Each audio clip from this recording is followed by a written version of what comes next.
Doainnya. Alhamdulillahilladzi anzala al-Furqana 'ala abdihi liyakuna basyiran wa nadhira wa da'iyan ila Allahi wa sirajan munira. Sallallahu alaihi wasallam tasliman katsira. Amma ba'd.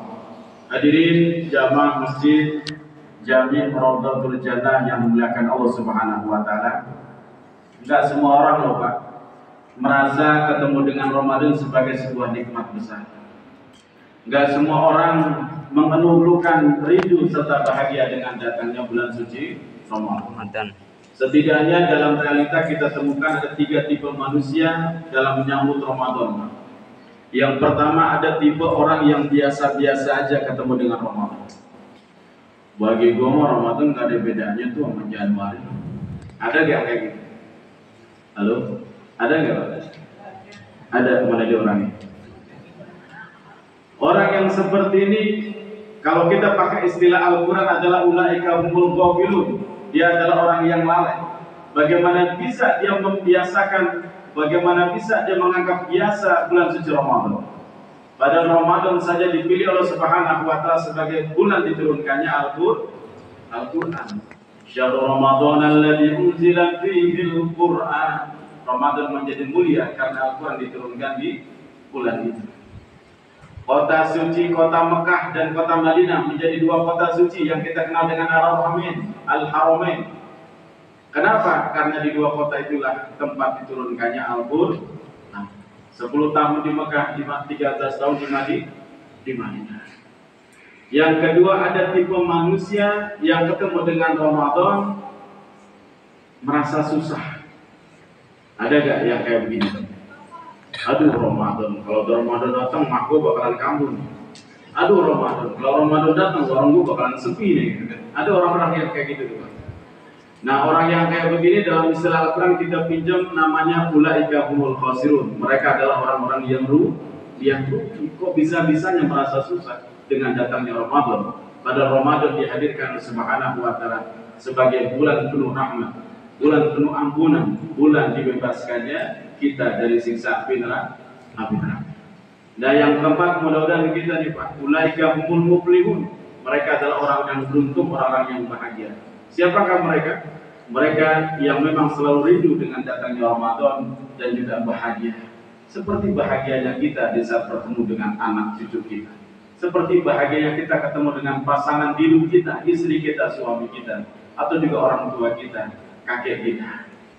Bahkan orang-orang yang beriman lebih bahagia lagi bertemu dengan Ramadan ketimbang bahagianya bertemu dengan sanak famili. Dan inilah yang dialami oleh hati-hati para sahabat ketika bulan suci Ramadan. Kita tahu ternyata para sahabat Pak membagi hidup mereka dalam setahun itu menjadi 2, dan Ramadan dijadikan sebagai patokannya, pertengahannya. 6 bulan atau setengah tahun sebelum datangnya Ramadan, fokus doa mereka hadirin ternyata minta dipanjangin umurnya, dipanjangin usianya ketemu dengan Ramadan. Luar biasa. Begitu istimewanya, begitu mulianya, karena mereka paham dengan rahasia, hakikat dan keistimewaan bulan Ramadan sehingga layak untuk dimintakan jauh-jauh hari, setengah tahun sebelum datang. Sehingga tidak sedikit para ulama bilang apa? Lau ta'lamuna ma fi Ramadan la tamannau as-sanata kullaha Ramadan. Andai kalian benar-benar tahu dengan rahasia, hakikat, keistimewaan yang terkandung dalam bulan Ramadan, pasti akan berharap. Pasti kalian akan berharap sepanjang tahun ini menjadi Ramadan. Setuju gak Pak? Sepanjang tahun jadi Ramadan. Tiap bulan berarti dapat THR gitu Pak. Saya aja alhamdulillah Ramadan Pak, kamar aja 4 jam dalam sehari. Hari ini ada 3. Tapi bukan itu yang dimaksud ya. Yang dimaksud adalah kemudian Ramadan, ya salah satu hadisnya yang sangat populer. Idza jaa Ramadan, kalau Ramadan sudah tiba Pak, perputaran alam metafisik ini dirubah sedemikian rupa Allah Subhanahu wa taala. Ini mengisyaratkan kepada kita, hati kita harus beriman kepada yang maha gaib. Karena perputaran alam gaib pun dirubah sedemikian rupa ketika datang Ramadan. Ketika datang Ramadan, pintu-pintu surga futihat abwaabul jannah. Pintu-pintu surga dibuka lebar-lebar. Surga gaib apa nyata Pak buat kita saat ini? Gaib ya kan? Malaikat gaib kan? Gaib, pahala gaib kan? Gaib Pak. Dan Allah pun maha maha gaib. Nah, keberadaan Ramadan mengingatkan kita untuk yakin dan percaya dengan perkara yang gaib-gaib itu. Lagi pula yang gaib itu hanya soal menunggu waktu saja. Yang tadinya gaib, nanti akan ada masanya yang gaib itu menjadi nyata di hadapan kita. Sama halnya ketika Al-Quran berada di Lauh Mahfuz, itu kan masih barang gaib buat kita, Pak. Tapi ketika Al-Quran diturunkan oleh Allah kepada malaikat Jibril, lalu disampaikan kepada Nabi kita, lalu disampaikan juga kepada kita umatnya, maka Al-Quran sudah tidak gaib lagi buat kita. Begitupun surga dan neraka, Pak. Ada masanya nanti tidak akan gaib, tiba-tiba kita akan di surga. Nauzubillah kalau kita berada di neraka. Wa kulikat abwabuna, pintu-pintu neraka ditutup rapat-rapat. Wa subidatis syayatin, dan setan diikat ya. Wa kullu lailatin utaqa minan nar, dan setiap malam akan ada orang-orang yang dibebaskan oleh Allah dari vonis neraka. Sehingga wajar kalau Ramadan memang harus kita lulukan. Ramadan harus kita nanti-nantikan. Ramadan harus membuat kita bahagia dan senang. Di lain hadis dikatakan as-shalawatul khams, salat 5 waktu. Al-jum'atu ila jum'ah, kehadiran kita dari satu Jumat ke Jumat berikutnya. Wa Ramadan ila Ramadan, kehadiran kita, pertemuan kita dengan Ramadan berikutnya. Apa kata Rasulullah? Mukaffiratun lima bainahunna majtanabal kaba'ir. Semua itu menjadi perontok, penggugur dan penghapus dosa-dosa kita. Selama dosa-dosa besar dijauh. Ini syaratnya, Pak. Kalau pengen dosa-dosa kita dihapuskan, jangan coba-coba mendekati dosa-dosa besar. Ternyata salat 5 waktu, kehadiran kita pada salat Jumat, pertemuan kita dengan Ramadan dihadirkan oleh Subhanahu wa Ta'ala sebagai ajang media pensucian, pembersihan terhadap dosa-dosa kita. Harusnya kita senang, bahagia dihadirkan Ramadan. Nah, hadirin, di dalam tubuh atau diri kita yang dilihat oleh Subhanahu wa Ta'ala adalah hati. Karenanya perhatian kita kepada soal hati harus lebih dominan daripada perhatian kita terhadap fisik. Jangan sampai untuk penampilan fisik kita berani beli pakaian-pakaian yang branded, yang mahal luar biasa, ratusan ribu rupiah. Tetapi ketika ada proposal datang ke rumah untuk pembangunan rumah, itu proposal nggak balik-balik. Nah, ini namanya orang yang tidak peduli dengan memperbaikan hati, tapi hanya memperbaiki penampilan zahir, penampilan fisik. Di antara yang harus kita tanamkan dalam hati, biar hati kita bersih, yang pertama kali adalah hati itu harus ditanamkan keimanan.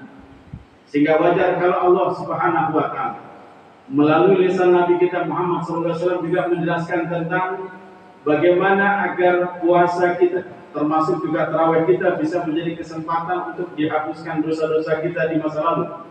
Man shoma ramadhana imanan wa ihtisaban. Siapa yang landasan dorongnya, landasan pijakan dorongan dia berpuasa adalah iman, karena dia yakin ini merupakan perintah Allah. Wa ihtisaban, dia berharap dari puasa itu memang hanyalah imbalan reward dari Allah. Dia puasa bukan karena istrinya, dia puasa bukan karena anaknya, dia puasa bukan karena atasannya, dia puasa benar-benar karena Allah. Puasa yang model begitu tuh, Pak, yang kelak akan gugur mata pada min dan dosa-dosa kita yang akan dihapuskan masa lalu. Begitu juga dalam sholat tarawih harus dilandaskan kepada keimanan dan juga ihtisab. Bahkan Nabi mengatakan man qoma ma'al imam hatta yansorifa fa'ka'annama qoma lailakullah. Siapa yang sholat tarawih berjamaah bersama imam sampai kelar, maka dia seakan-akan sudah mendapatkan pahala ibadah malam semalam suntuk. Luar biasa. Ada di hadirin yang mampu mengamalkan ini. Ya, ibadah semalam suntuk mulai pada isya sampai subuh. Ya, beribadah terus. Nggak ada yang mampu, Pak. Ternyata sholat tarawih berjamaah bersama imam itu pahalanya hampir sama dengan ibadah semalam suntuk. Lakukanlah dengan penuh keimanan, keyakinan kepada Allah, dan lakukanlah hanya mengharapkan pahala dari Allah. Kenapa iman hadirin? Iman ini penting untuk kita tanamkan dan kita hadirkan dalam hati kita dan kehidupan kita. Karena perjalanan hidup kita tidak akan selalu sesuai dengan apa yang kita rencanakan dan dengan apa yang kita inginkan. Kalau Allah memberikan sesuai dengan apa yang kita inginkan dan kita rencanakan, maka kita sikapi dengan bersyukur. Alhamdulillah, sesuai rencana, berhasil kita. Kalau Allah ternyata tidak berkenan, rencana kita gagal, tujuan kita tidak terrealisir, maka bersabarlah. Ya, yakinlah bahwa di balik kegagalan itu ada yang namanya takdir.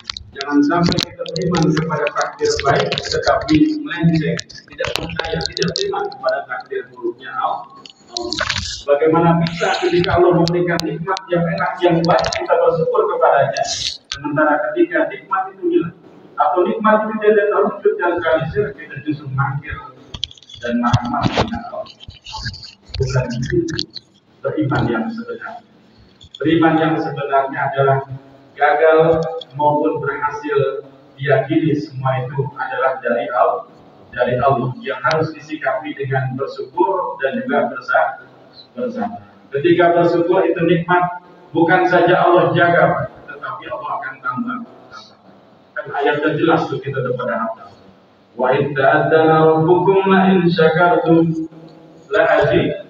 Dan namun ada lam tauhid dan nun tauhid, dua penegasan di situ. Seakan-akan Allah ingin meyakinkan kita, sungguh benar-benar kami akan tambah. Maka bersyukurlah terhadap. Ya. Jadikan hati kita hati yang pandai bersyukur. Yang kedua, agar pikiran kita bersih, hadirin, kedepankanlah baik sangka. Sekalipun dalam hal yang kenyataannya pahit, yang kenyataannya tidak mengenakan, kenyataannya merugikan, kenyataannya gagal. Ini juga disinggung dalam firman Allah surat Al-Baqarah. Wa 'asa an takrahu syai'an wa huwa khairul lakum wa 'asa an tuhibbu syai'an wa huwa syarrul lakum wallahu ya'lamu antum la ta'lamun.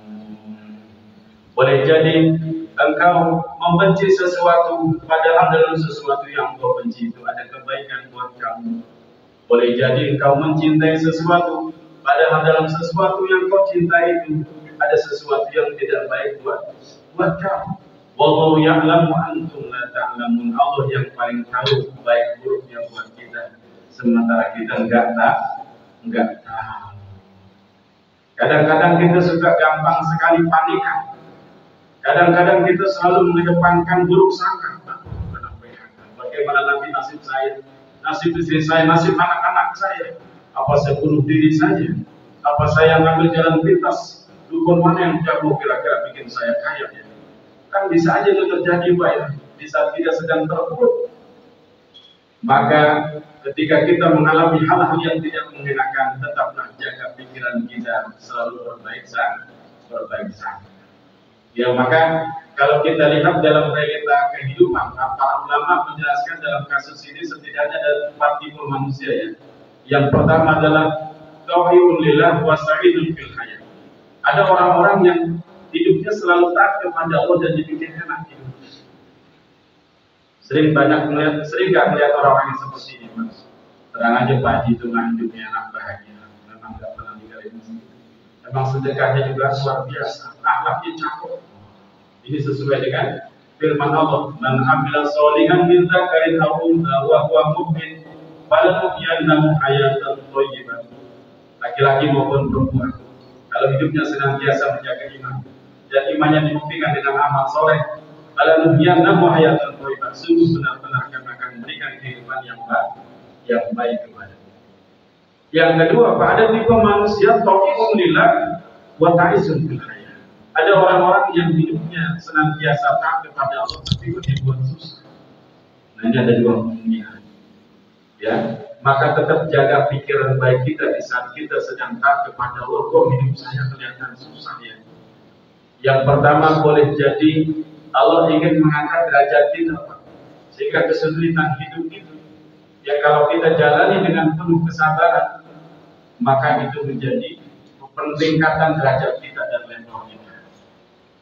Yang kedua, ada kalanya kesusahan hidup yang Allah timpakan kepada orang yang taat adalah sebagai pengukuran dan penghapusan dosa-dosanya di masa lalu. Boleh jadi itu orang yang baru taat setahun 2 tahun punya dosa-dosa di masa lalu yang belum ditopati dan belum terhapus, sehingga Allah berikan kesulitan demi kesulitan untuk menghapus dosa-dosanya di masa lalu. Maka diperlukan kejujuran dalam hati kita untuk mensikapi penderitaan dan kesusahan hidup yang kita jalan. Kira-kira ini untuk angkat derajat saya atau ngapusin dosa-dosa saya? Kita yang tahu. Kalau kita nggak punya dosa-dosa yang berarti, tetapi kalau susah, yakin Allah ingin mengangkat derajat. Yang ketiga, ada orang-orang yang ta'isun fil hayat wa sa'idun fil hayat. Ada orang-orang yang hidupnya tidak taat kepada Allah, tetapi dibikin enak. Nggak pernah ke masjid tapi duitnya banyak. Nggak pernah nyumbang tapi kelihatan banyak duit. Ada nggak kita lihat orang kayak gitu? Nah, ini yang kita sebut dengan istidraj. Ya, dia makin jauh dari Allah, tetapi semakin dibuka pintu-pintu dunia, pintu-pintu kenikmatan. Maka jangan iri dengan orang-orang seperti ini. Maka kata Rasulullah, kalau kau melihat ada orang ahli maksiat jauh dari Allah, ya jauh dari agama, semakin dibuka perhiasan dunianya, maka ketahuilah itu merupakan sebuah istidraj. Allah kasih tetapi didiamin. Allah kasih tetapi untuk dicuekin biar dia semakin terlena dengan dunia. Nah, yang terakhir itu ada orang-orang yang ahli maksiat, asilillah wa ta'isun fil hayat. Ada orang-orang ahli maksiat yang juga hidupnya susah. Nah, kalau kayak begini memang wajar dan pantas ya. Kalau kita ketemu orang kayak begini curhat sama kita, kenapa lo susah ya? Terang aja lo nggak pernah sholat gitu. Kenapa hidup kamu susah? Ya karena kamu nggak pernah ke masjid. Wa man amradu an dzikri fa inna lahu ma'isatan donka. Siapa hidupnya jauh dari Allah, jauh dari masjid, jauh dari ulama, jauh dari majelis ilmu, fa inna lahu ma'isatan donka. Maka kami berikan kepadanya kehidupan yang sempit. Maka jaga baik sangka kita selalu ke depannya. Oh, mungkin ini salah saya. Mungkin ada dosa-dosa saya yang harus dihapuskan dengan kesulitan hidup ini. Terakhir, Pak, masih ingat gak kisah sejalan dengan ayat surat Al-Baqarah ini? Kisah Malik wal Wazir. Malik itu artinya raja, wazir itu artinya menteri. Di mana ada sang wazir, di situ ada di mana ada sang presiden, kepala sang raja, di situ ada menteri. Di mana ada menteri, di situ ada sang raja. Malik wal Wazir. Satu ketiga hadirin, sang Malik, sang raja ini mengalami kecelakaan yang jarinya membuat putus. Ketika jari putus, darah mengucur, kepalanya pusing, sang menteri pun mengingatkan, khair insyaallah hai tuan raja. Semoga kebaikan yang Anda alami walaupun kelihatannya tidak mengenakan. Rupanya raja lagi sensi, Pak. Sama kayak ibu kita suka sensi kan, apalagi kalau lagi datang bulan ya. Didoain semacam itu malah sensi. Apanya yang baik, wahai menteriku, lihat nih, darah mengucur, jariku putus, kepala pusing, gak ada kebaikan yang aku alami ini. Aku ragu dengan loyalitasmu, wahai menteriku. Penjagaku, tangkap ini menteriku, jebloskannya ke dalam penjara. Ketika ditaruh dijebloskan ke dalam penjara, sang menteri pun berkata, khair insya Allah. Khair itu artinya baik. Insya Allah artinya jika Allah berkenan. Artinya peristiwa yang kelihatannya tidak mengenakan, mudah-mudahan menghasilkan kebaikan. Ya, kalimat yang memberikan itu ada juga sugesti. Singkat cerita hadirin, sang raja itu kebiasaannya di akhir pekan suka menghibur dirinya dengan piknik berburu di dalam hutan. Sama kayak bapak-bapak lah kalau lagi bosan suka healing nggak, Pak? Ibu yang sering healing ya. Nah, sang raja juga healing dia, Pak.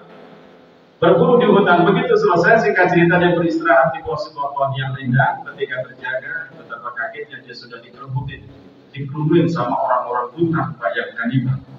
Rupanya tuh orang-orang hutan lagi mencari tumbal yang ingin diberikan kepada dewa mereka. Dapat tumbal seorang raja, mereka nggak tahu kalau ini raja. Dileporkan kepada kepala sukunya, Tuan, kita sudah dapat tumbal ya. Sang kepala suku mengingatkan, kalian tahu kalau kita diberikan tumbal kepada dewa kita harus yang terbaik, jangan sampai ada cacatnya.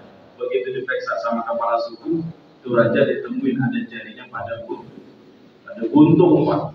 Kalian semua nggak becus nyari tumbal. Lihat, tumbal ini ada cacatnya, jarinya pada guntung. Tumbal yang kayak begini mau lepasin aja. Nggak layak dikasih kepada dewa kita. Betapa senangnya sang raja dengar kata-kata itu. Lepasin aja. Dia teringat dengan ucapannya siapa tadi? Sang menterinya. Khair insya Allah. Oh, ini yang dimaksud oleh menteriku, untung jariku putus. Kalau enggak udah bisa dicincang-cincang. Ya, sama orang hutan kalimat itu. Buru-buru dia kembali ke kerajaan dan menceritakan apa yang dialami oleh sang raja itu. Dan dia pun bertanya kepada sang menteri, wahai menteriku, aku dengar kau ketika menjebloskan ke dalam penjara, kau juga mengatakan, khair insya Allah. Apa kebaikan yang kau